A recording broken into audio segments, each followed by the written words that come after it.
Lesson 58. A spot of bother. We'll talk about a burglary in this text. Now first, listen and try to answer this question. What did the old lady find when she got home? 老妇人回家的时候发现了什么？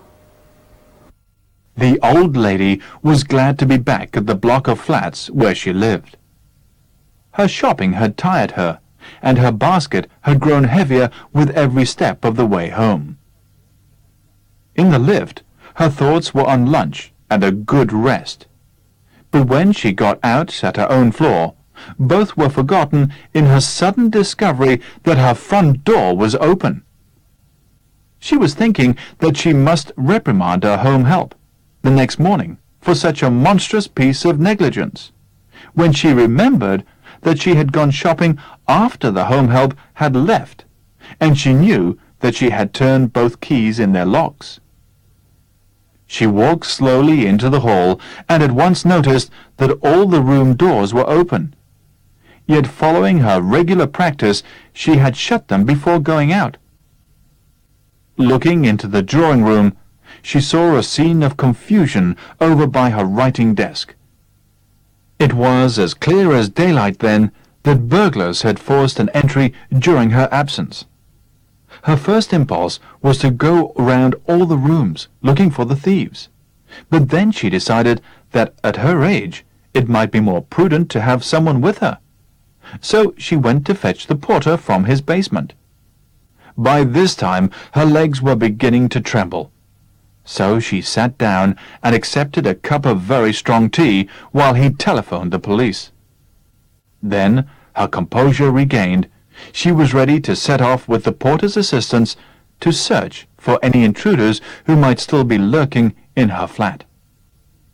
They went through the rooms, being careful to touch nothing, as they did not want to hinder the police in their search for fingerprints. The chaos was inconceivable. She had lived in the flat for 30 years, and was a veritable magpie at hoarding, and it seemed as though everything she possessed had been tossed out and turned over and over. At least sorting out the things she should have discarded years ago was now being made easier for her. Then a police inspector arrived with the constable, and she told them of her discovery of the ransacked flat. The inspector began to look for fingerprints, while the constable checked that the front door locks had not been forced, thereby proving that the burglars had either used skeleton keys or entered over the balcony. There was no trace of fingerprints, but the inspector found a dirty red bundle that contained jewellery, which the old lady said was not hers. So their entry into this flat was apparently not the burglar's first job that day, and they must have been disturbed. The inspector then asked the old lady to try to check what was missing by the next day, and advised her not to stay alone in the flat for a few nights. The old lady thought he was a fussy creature, but since the porter agreed with him, she rang up her daughter and asked for her help in what she described as a little spot of bother. So what did the old lady find when she got back home? She found that the burglars had broken into her flat and ransacked it. Remember that the previous lesson is a first-person narrative. This text, then, is a third-person narrative. It tells us about the event of the burglary from the beginning to the end, according to the time sequence, but from the point of view of the third person, which is the old lady.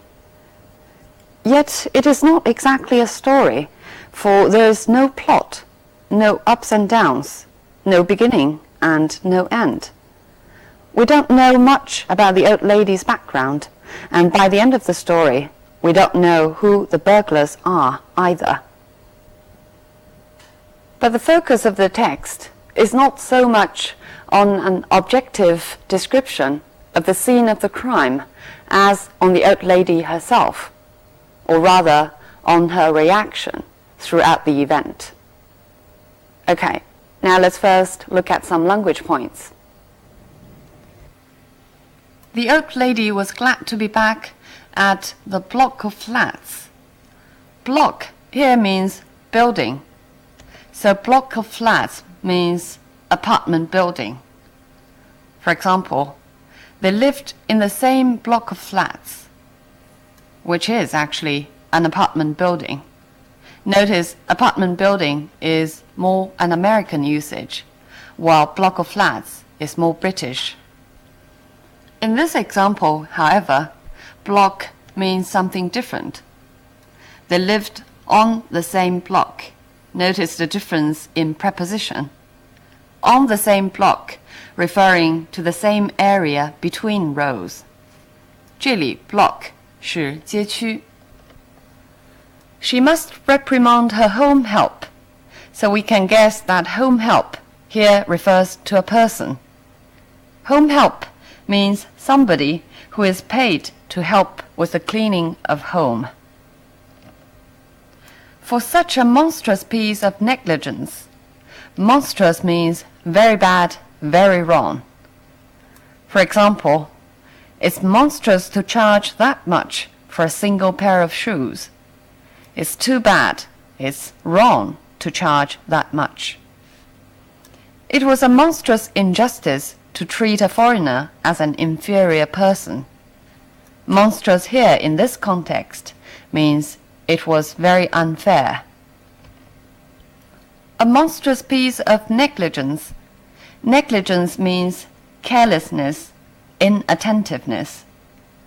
For example, her mother accuses her of negligence unless she phones home every day. The doctor who failed to diagnose the illness is an instance of negligence, not attentive on his work. Yet following her regular practice means common practice, usual practice, 惯常的做法. Let's look at one more example. What can Chinese companies learn from Japanese business practices? Practice here means the way of operating business. Traditional religious practices are disappearing in many parts of the world. So practice here refers to the religious worshipping practice. So notice in all of these examples, practice means way of doing things. Follow some practice means, here in the text, to do things as her usual habit. She saw a scene of confusion. Scene, 一个情景. The basic meaning of scene refers to a particular part in a film or in a play. For example, do you remember the first scene of the film? 电影的第一个场景. We can also use scene to describe the event in our real life, which resembles the scene in a film. 场面. For example, there were scenes of great joy when the soldiers were reunited with their families. Scenes of great joy, 欢乐的场面. His fingerprints were found at the scene of the crime. At the scene of crime refers to the very spot where the crime is committed. 犯罪现场. It was as clear as daylight. As clear as daylight means very certain, very clear. It's a fixed expression. We can also say as clear as day. For example, it is as clear as daylight or as clear as day that the Democratic Party is going to win the election. So this fact is very clear, very certain now. I told you as clear as daylight that I am leaving tomorrow, not day after. I told you clearly enough. As clear, there are other sayings in English. For example, as clear as a bell or as clear as mud. Let's look at the examples to see what they mean. From the back of the cinema came a child's voice, as clear as a bell. I want to go home. So, as clear as a bell is usually used to describe a voice or sound. Very clear. His instructions about how to get to his place were as clear as mud. We all know that mud is not clear at all. So if you say something is as clear as mud, you mean that it is not clear at all. Very difficult to understand. Burglars had forced an entry during her absence. Force an entry means they had broken into the house by either breaking a door or a window. Let's look at more examples to see how to use force in this sense. I forgot my key, so I had to force a window. So here it means I had to enter the room by breaking a window. The police forced open the door because nobody had answered. Force open the door means they entered through the door by force. She forced her way through the crowd, pushing people aside and ignoring their complaints. Force one's way, 挤出一条路来. It might be more prudent to have someone with her. Prudent is a slightly formal word, meaning cautious, not rash, able to foresee. It's closer to wise. For example, it would be prudent to read the contract properly before signing it. To fetch the porter from his basement. You might know the usual meaning of porter, which is somebody who helps to carry luggage at railway stations or airports. But here, porter means the doorman, or somebody who takes care of a building at its entrance to help visitors. Notice doorman is often used in American English, while porter is more often used in British English. Then her composure regained. Composure means calmness and control. For example, you may be nervous, but try not to lose your composure during the interview. Try not to lose your self-control and calmness. Its verbal form is compose. For example, she finally stopped crying and composed herself. She finally calmed herself down. He took a few seconds to compose his thoughts before he started the speech. Took a few seconds to organize his thoughts. Her composure regained. Regain means possess something again.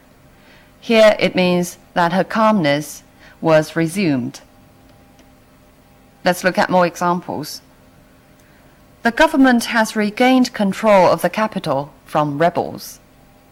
恢复了对首都的控制. She finally regained her self-control. Regain, notice, often goes together with control. Any intruders who might still be lurking in her flat. Intruder refers to somebody who goes into some place without being invited or permitted. Here it refers to the criminal. Let's look at more examples. I felt like an intruder when I first moved into my host family, which means I felt like not a part of the family, 一个闯入者. Intruders had entered the house through the chimney. Intruders here refer to the criminals. Who might still be lurking in her flat? Lurk means wait or move secretively in order to attack, or exist in hiding. For example, why are you lurking about in the corridor? Why are you hiding there? There seemed to be something else lurking behind his official statement. So we can also use lurk to describe something in hiding. They didn't want to hinder the police in their search for fingerprints. Hinder somebody in something means prevent somebody from something. For example, her lack of experience has hindered her in her efforts to get promoted. We can also use hinder somebody from doing something. For example, I don't want to hinder you from getting the job done on time. The chaos was inconceivable. Chaos means confusion and disorder. For example, snow and ice have caused chaos on the roads, confusion in traffic. Or, ever since our secretary was on leave, the office has been in a state of total chaos. A state of can also be omitted, saying has been in total chaos. Its adjective form is chaotic. Was inconceivable. Inconceivable means unthinkable or unimaginable. For example, another terrorist attack in the same place is almost inconceivable. Or, it would be inconceivable for her to change her mind, which means it was very difficult to imagine that she would change her mind, indicating that it was quite impossible. She was a veritable magpie at hoarding. Veritable means exactly like something. It's usually used to describe a kind of comparison to something more interesting or more exciting, and sometimes it's used to exaggerate. For example, when I came back from holiday, my garden had become a veritable jungle. 我的花园几乎成了一个丛林。Magpie, 它基本的意思是喜鹊。But when you use magpie to describe a person, you mean a collector. A magpie at hoarding. Hoarding, in comparison with collecting, emphasizes that collecting a lot of things, collecting a large amount. For example, because people expected prices to rise rapidly, they started to hoard goods. 囤积物品. Putting together, she was a veritable magpie at hoarding means she was very much like somebody who loved to hoard things. Everything she possessed had been tossed out. Let's look at more examples of toss. He tossed the ball quickly to his brother. 很快地把球传给他的兄弟。Let's toss a coin to see who will go first. 掷硬币。He was tossing and turning all night. Tossing and turning is a fixed expression. 辗转反侧。At least sorting out the things she should have discarded years ago was now being made easier. To sort out things means to put things in order. For example, sort out any books you want to throw away and give them to me. Sort out means to search for any books you don't want and put them together. They failed to sort out the computer system's problems. Sort out can also mean to deal with a problem. The old lady thought he was a fussy creature. Creature so can be used to describe a person. Let's look at more examples of using creature. Living creatures, 生物. We have learned about aliens, who can be called creatures from outer space. Or as the text goes, using creature to describe a person. She is such a strange creature, or she is such a weak creature, or any other adjectives you'd like to add, cute creature or charming creature. She described as a little spot of bother, which is actually the title of this text. A little spot of bother means a small trouble, or a little bit of difficulty. Look at more examples. I got into a spot of bother with my boss when I was late again this morning. I got into a little bit of difficulty. There was a spot of bother in town last night. There was a little bit of trouble. This text is a narrative of burglary. In order to keep the style consistent, it does not use dialogues, but uses a lot of indirect speech, 间接引语. For example, the inspector then asked the lady to try to check what was missing by the next day and advised her not to stay alone. In direct speech, it should be, please check what was missing. You'd better not stay alone in the flat. This is a standard way of changing direct speech into indirect one, combining the speech with appropriate verbs like ask or advise. But there are other ways of integrating speeches in the narrative. For example, a dirty red bundle that contained jewelry, which the old lady said was not hers. In direct speech, it should be, and the old lady said, it is not mine. So this sentence combines the speech with the sentence structure by subordinating it into a clause, so that the sentence structure is more tightly connected. There's one more example. Asked for help in what she described as a little spot of bother. So this sentence rewrites her speech into the sentence and makes what she described as an insertion. But we know at the same time that a little spot of bother was the lady's original wording. I don't know whether you share my feelings or not, but when the constable and the inspector came into the scene, and when they were inferring from various clues, they sort of remind me of a detective story. I'm sure that all of you have heard of the name Sherlock Holmes, 福尔摩斯. He is, of course, one of the most representative and impressive detectives. And he is, don't forget, British. But he is fascinating not only to British readers, but to readers all over the world. I guess it's the sharp observation and an acute mind that fascinate all of us. Okay, so much on this topic. I'll see you next time.